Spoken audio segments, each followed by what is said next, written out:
Ngayong araw nga pala mga kaibigan ay meron lang i-share na trivia sa inyo. Alam nyo ba kung bakit aguinaldo ang tawag sa pamasko dati? Kasi nung panahon ng mga lolo natin, nung kabataan pa nila, 5 piso lang talaga ang pamasko. At guess what kung sino yung nasa 5 piso? Si Aguinaldo. Habang tumatagal ng panahon, habang nagiging demanding yung mga nanay, tumataas na rin ho ang presyo ng pamasko hanggang sa naging 20 pataas na. Hindi mo na matawag na Aguinaldo yun kasi wala na si Aguinaldo sa picture. Pag nagbigay ka nga yata ng love, joy, hope ngayon, kahit tanggap ng bata, magagalit yung nanay. Ang gusto ko lamang sabihin mga kaibigan, balik ho natin yung presence ng Aguinaldo. Di ko sinasabing magbigay ulit tayo ng 5 piso sa mga bata. Yung bang kahit maliit lang ang maibigay o kahit love, joy, hope lang yung maibigay, tanggapin na lang ho natin ng bukal sa puso. Lalo na ho ngayon, napakahirap kumita ng pera. Pampamasko mo na sa inaanak mo, kukurakutin pa ng gobyerno. Kaya maging appreciative na lang ho sana tayo.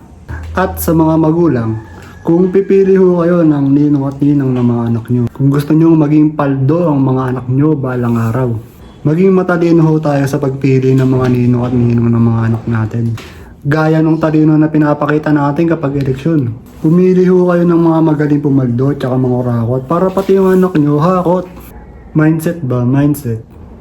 Pero kidding aside kung ninong ka at wala ka na masyadong maibigay sa inaanak mo, malaking pamasko na rin siguro yung matulungan mo yung magulang na gabayan yung bata na maging maayos, ganun.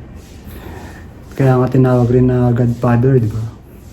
Dagdag ko lang, isa sa mga essence na nawawala na rin sa tradisyon ng pagiging ninong at ninang ay tulungang gabayan yung mga magulang na maging maayos at mabuting bata yung anak nila. Parang ang main duty na lang ng ninong at ninang ngayon ay magbigay ng pamasko sa mga inaanak nila. Parang yung give love on Christmas Day ngayon hindi na applicable sa panahon na to no? Sana wag natin kalimutan na hindi lang tungkol sa pagbibigay ng material na Christmas gift ang duty ng mga ninong at ninang. Sinasabi ko na to kasi baka wala akong pamasko sa inaanak ko ngayon maging appreciative sana tayo ngayong Pasko at tanggapin na lang kung ano naman makayanan ng mga ninong at ninang. Yun lang, maraming salamat.